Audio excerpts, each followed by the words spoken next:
The NBA is got a couple of stories that are pretty interesting. Kyrie Irving, nobody knows where he is.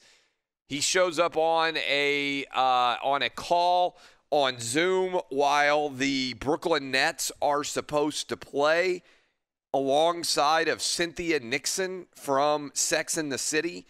He's supposedly partying with Drake. He claims that he can't manage to be around to play with the Nets. That is funny. James Harden basically says goodbye to Houston.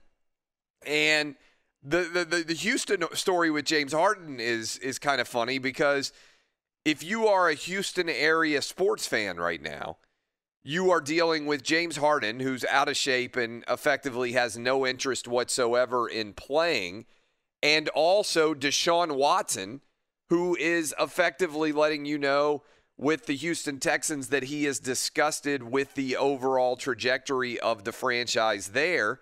And you've got Andre Johnson, who almost never says anything negative, teeing off on the Texans ownership as the ongoing discussion surrounding who the next coach of the Texans will be. And there are rumors that Deshaun Watson wants to be traded, although I can't imagine anyone in the Houston Texans organization being okay with moving on from him. You say that, and then you're like, well, you know, they have made some pretty intriguing decisions with the Houston Texans in recent history. They went ahead and got rid of DeAndre Hopkins. They obviously, that decision, not a good one. Jadeveon Clowney, maybe that paid off. Maybe he didn't have a lot left by the time the Texans decided to move on from him. But if you are a Houston area sports fan, you got to be ready for the Astros to come back. And even the Astros have had all the drama that surrounds them with the cheating scandal. So I'm not sure there's any city in America dealing with more fallout from their superstar sports fans right now than the city of Houston is dealing with James Harden and also Deshaun Watson. So all of those stories are out, and at any moment, any different angle associated with them couldn't surprise you because of all the craziness there. We've obviously got the divisional round of the NFL playoffs coming up, several days that we still have to talk about what we think is going to happen there, and we will certainly be doing that as well. But all of that is occurring, and I'm still fired up and want to tee off on all of the imbeciles who tried to stop the college football season from happening. So get your popcorn here. First of all, again, congratulations to the Alabama Crimson Tide football team. As they are one of the greatest, I legitimately believe this, one of the greatest college football champions of all time. 13-0, 11-0 in the SEC, big wins over Notre Dame and over Ohio State. I'm not sure how much more they could do. But in the wake of the college football season ending, the Corona bros in the sports media who tried to get the season canceled are continuing to make the same arguments that they have been making all season long, and even back into the summer about how it wasn't safe to play a college football season. In particular, the New York Times asked the question, was the college football season worth it? And the answer from their opinion was no, and that's why they said that UConn was the national champion, because UConn curled up in the fetal position and made the decision not to play, which is one of the most ridiculous decisions I've ever seen when you actually look at all the data. And by the way, it's safe for UConn to play basketball indoors in the winter, but it wasn't safe to play college football outdoors in the fall. It's logically inconsistent, okay? USA Today said it wasn't safe to have played college football. It wasn't the right decision, according to that newspaper.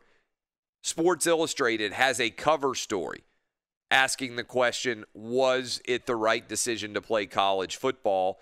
And basically saying the answer is no.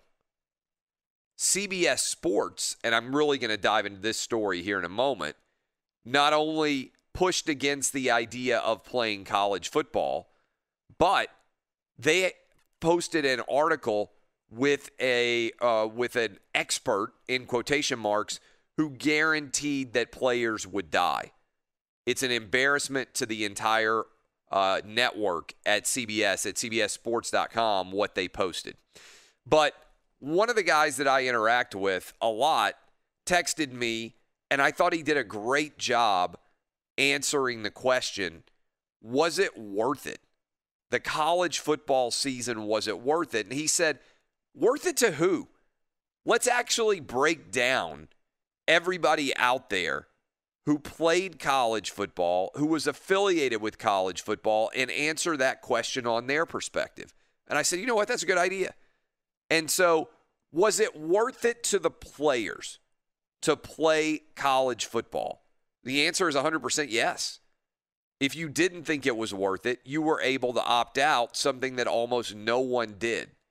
So was it worth it to play college football to the college football players? Yes. To the coaches? Yes, without a shadow of a doubt. To the tens of thousands of athletes in non-revenue sports whose programs would have been canceled without football revenue? 100% yes. And how about all those other athletes that got to play because college football was happening? How about to the fans? There's probably 100 million people in the United States who watched a college football game this year. There were millions who went and watched college football games in person.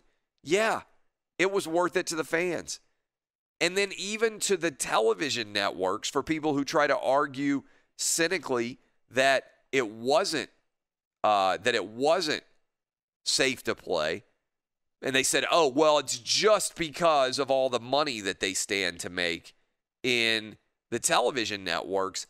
That's not even really true, because they would have made more money or the same money in television networks by having the season canceled and getting a rebate or a one-year extension.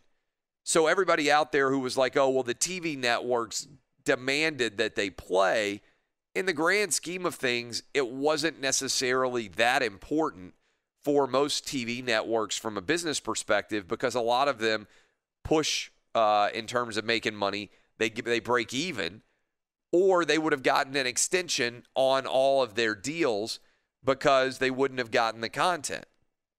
So again, when some of these sports media adults at CBS or at the New York Times or at USA Today or at Sports Illustrated are asking the question, who was it not worth playing to?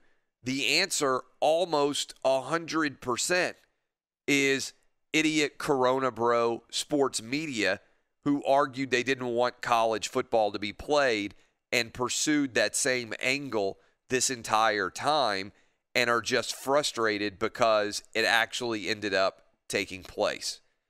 And I don't know how many of you paid attention to what was going on in the summer in an aggressive way, and how dishonest many of the people in the sports media were that you were consuming, and that certainly all the executives and all of the commissioners and everybody else were consuming as well.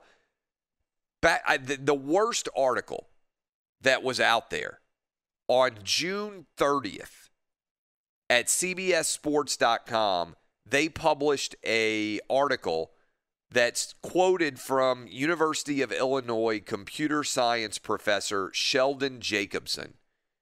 And he said that players were going to die if college football was played, that FBS players were going to die.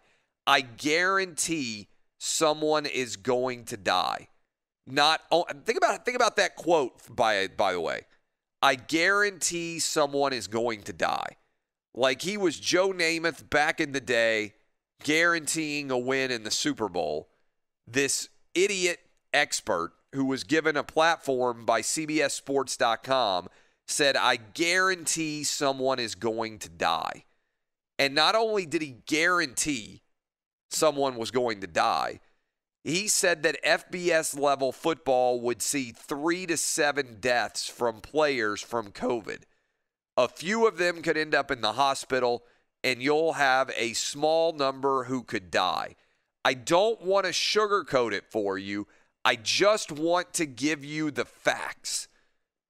So we now have completed the entire season. Not only did the CBSSports.com article guaranteeing that at least one person would die not come to fruition, the 3 to 7 FBS deaths did not come to fruition either. There was, to my knowledge, almost zero serious health-related concerns for players or coaches or fans going to games.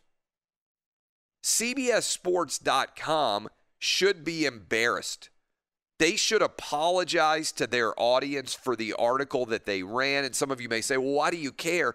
Because this kind of fear porn, this kind of attempt to shut down sports was rampant everywhere, even though the data reflected that there was no basis in fact here at all.